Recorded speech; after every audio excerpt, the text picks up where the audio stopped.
Sing!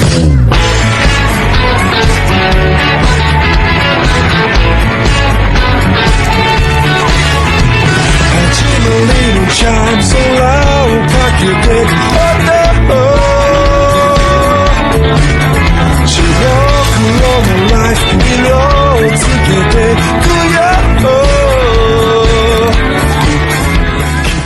Assalamualaikum warahmatullahi wabarakatuh. Perkenalkan, nama saya Pujiasnal Fitri dengan NIM 222108080. Perkenalkan, nama saya Fitrianingsi dengan NIM 222108086.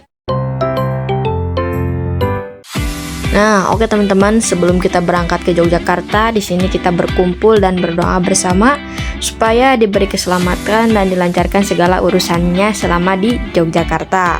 Setelah selesai berdoa, kita langsung menaiki bis dan melanjutkan perjalanan menuju Yogyakarta.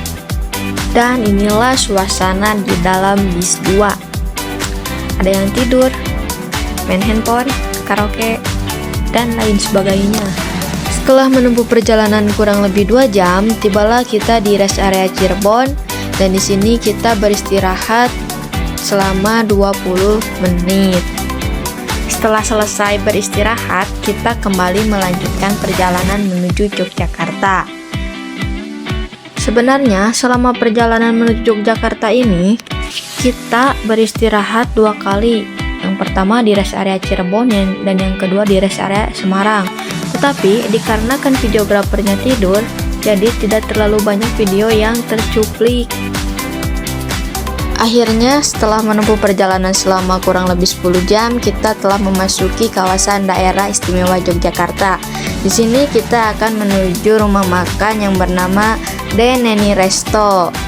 Sesampainya di rumah makan The Neni Resto, kita di sini beristirahat, sholat, makan, pembagian kunci hotel, dan sekaligus pembukaan BIMTEK tahun 2025 yang diselenggarakan oleh Prodi PBSI dan dilaksanakan di Yogyakarta.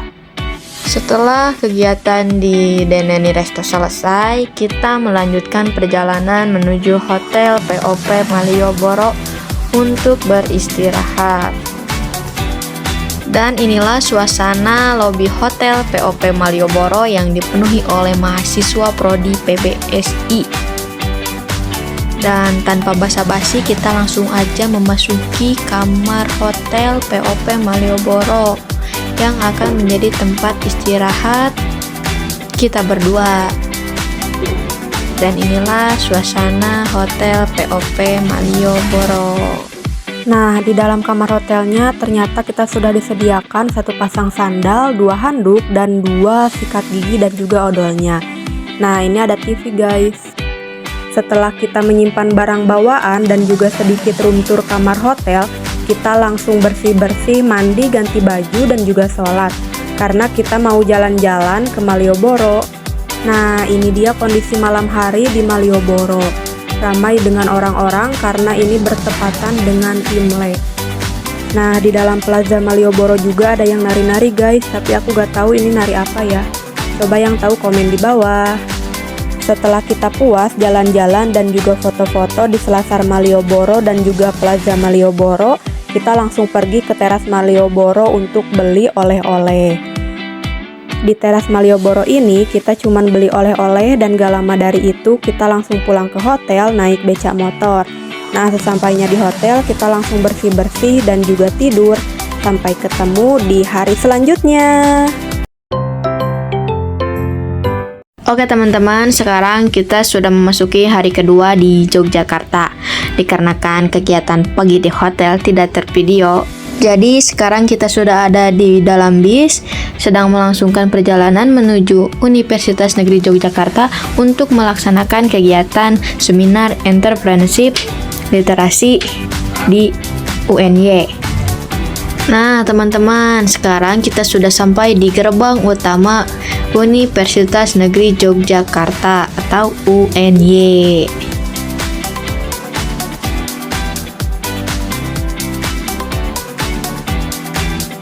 Nah teman-teman, sekarang kita ada di halaman gedung Fakultas Bahasa, Seni, dan Budaya Universitas Negeri Yogyakarta. Sekarang kita sudah memasuki area gedung menuju ruangan seminar entrepreneurship literasi. Dan sekarang kita sudah berada di dalam ruangan seminar tersebut. Sebelum ke sesi pematerian, seminar diawali dengan pembukaan, penyerahan plakat, dan foto bersama antara dosen IKIP Siliwangi dan dosen Universitas Negeri Yogyakarta. Nah, sekarang kita akan masuk ke sesi pematerian pada seminar entrepreneurship literasi.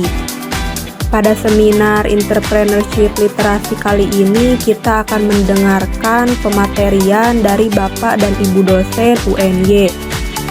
Untuk pemateri pertama yaitu Dr. Esti Swatikasari M.Hum, yang dimana membahas tentang literasi wirausaha dan wirausaha literasi. Di sini Ibu Esti menjelaskan tentang apa sih literasi kewirausahaan itu, mulai dari prinsip-prinsip, urgensi, unsur-unsur, dan lain sebagainya. Pematerian yang disampaikan oleh Ibu Esti berjalan dengan lancar dan juga seru, karena adanya interaksi antara mahasiswa IKIP Siliwangi dengan Ibu Esti itu sendiri. Nah, di sini ada Kang Hasan. Kang Hasan menerima tantangan dari Ibu Esti untuk mempraktikkan salah satu tokoh yang sudah pernah Kang Hasan perankan di teater. Sementara itu, di sini Kang Alif juga menerima tantangan dari Ibu Esti untuk mempraktikkan ketika Kang Alif sedang menjadi MC.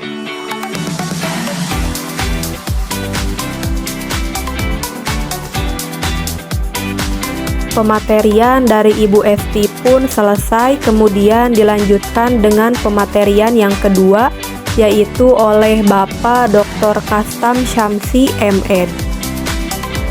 Di sini Bapak Kastam menjelaskan terkait dengan literasi dasar membaca dan menulis dan bagaimanakah mengajarkannya. Setelah acara seminar selesai dan sebelum melanjutkan kegiatan, alangkah baiknya kita makan dan sholat terlebih dahulu. Dan dirasa istirahat sudah cukup, sekarang kita akan melanjutkan perjalanan menuju Lavatur Merapi.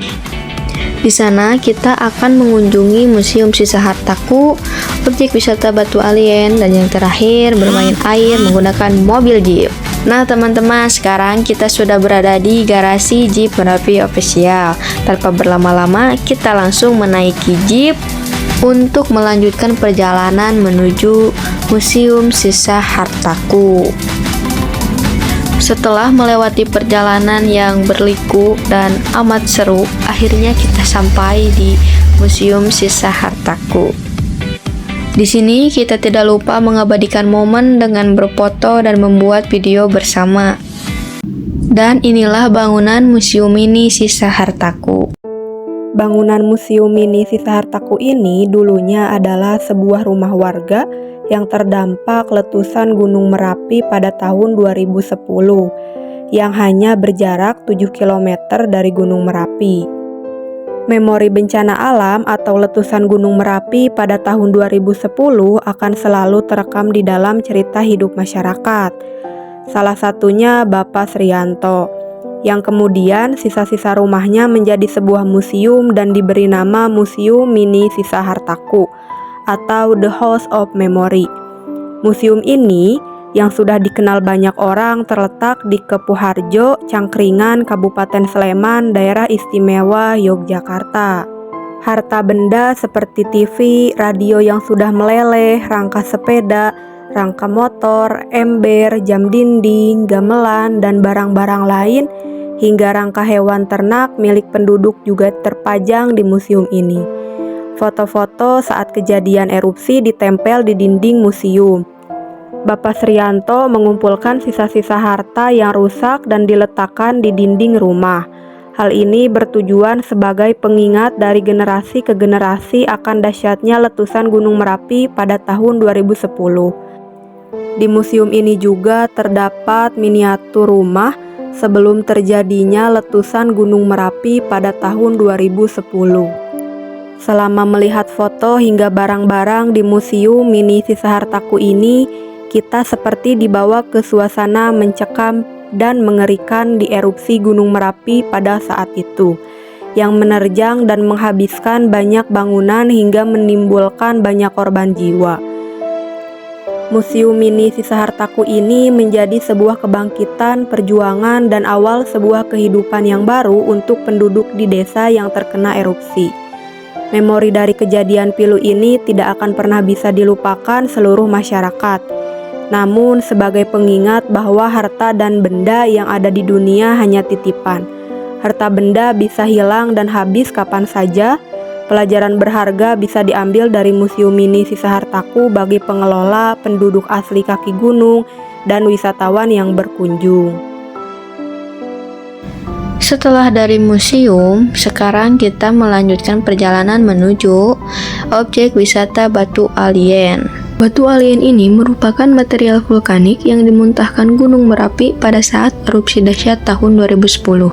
Dalam bahasa Jawa, alien atau alih artinya pindah karena lahar panas dan awan panas yang meluncur deras membawa serta batu-batu besar ini dan melemparkannya jauh dari kawah Gunung Merapi.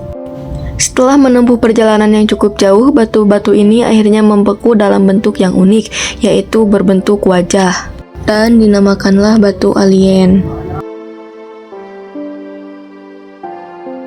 Setelah dari objek wisata Batu Alien, kita melanjutkan perjalanan menuju sungai yang menjadi trek jeep.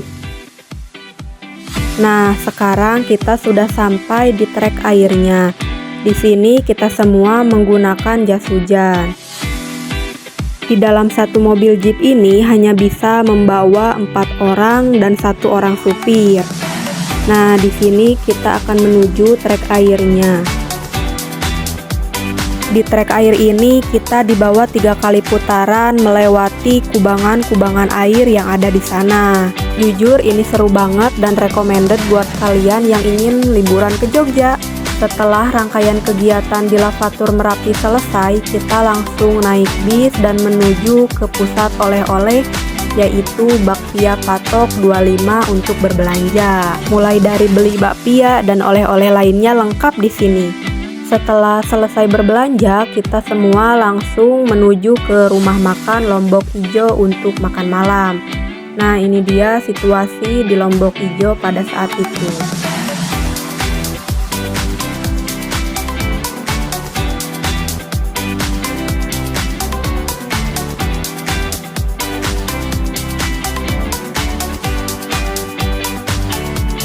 Setelah selesai makan malam, seperti biasa kita langsung menuju hotel kembali untuk bersih-bersih, sholat, dan sebagainya.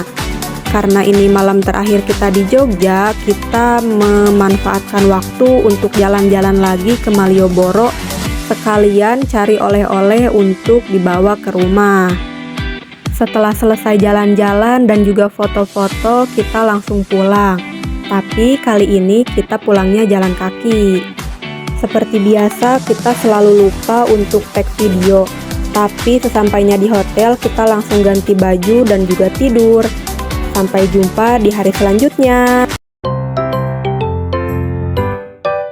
Oke teman-teman, hari ini merupakan hari ketiga atau hari terakhir kita berada di Yogyakarta.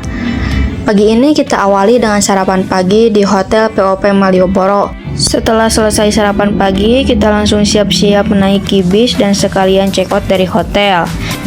Nah teman-teman, agenda hari ini kita akan mengunjungi Museum Sono Budoyo Unit 1 yang berada di Jalan Trikora atau Pangurakan nomor 6 Kota Yogyakarta. Oke teman-teman, sekarang kita sudah memasuki kawasan Museum Sono Budoyo. Di sini kita diarahkan untuk memasuki aula Museum Sono Budoyo. Karena di sana akan dijelaskan profil sejarah Museum Sono Budoyo oleh Raden Rara Titi Padmawati Dewi SPD. Museum Negeri Sono Budoyo merupakan unit pelaksana teknis daerah pada Dinas Kebudayaan Provinsi Daerah Istimewa Yogyakarta, mempunyai fungsi pengelolaan benda museum yang memiliki nilai budaya ilmiah, meliputi koleksi pengembangan dan bimbingan edukatif kultural. Bangunan Museum Sono Budoyo merupakan rumah joglo dengan arsitektur Masjid Keraton Kesepuhan Cirebon yang didesain oleh Insinyur Thomas Karsten. Keberadaan museum erat hubungannya dengan sebuah yayasan masa kolonial Java Institute di bidang kebudayaan Jawa, Madura, Bali, dan Lombok sebagai pencetus berdirinya Museum Sono Budoyo yang diresmikan pada tanggal 6 November tahun 1935 oleh Sri Sultan Hamengkubuwono VIII dengan ditandai Candra Sengkala atau kayu winayang ing Brahmana Buddha. Museum Sono Budoyo memiliki koleksi sekitar 63.345 buah. Koleksi tersebut terbagi dalam 10 kategori, diantaranya geologi, biologi, etnografi, arkeologi, historika, numismatika, filologika, keramalogika, seni rupa, dan teknologi. Koleksi Museum Sono Budoyo didapat dari berbagai sumber, seperti hibah, pesanan, barang titipan, dan ganti rugi. Museum Sono Budoyo juga memiliki koleksi wayang kulit yang lengkap, tetapi tidak semua koleksi dapat dipajang di museum. Nah, setelah selesai dari Museum Sono Budoyo, sebenarnya kita langsung pergi ke Denani Resto untuk makan siang, sekaligus menunggu laki-laki Jumatan. Tapi lagi dan lagi kita lupa untuk membuat video. Jadi ini cuplikannya langsung ke perjalanan kita menuju Cimahi. Ini dia sedikit cuplikan perjalanan kita menuju pulang ke Cimahi. Ada yang tidur, ada yang main HP, dan juga ada yang karaoke.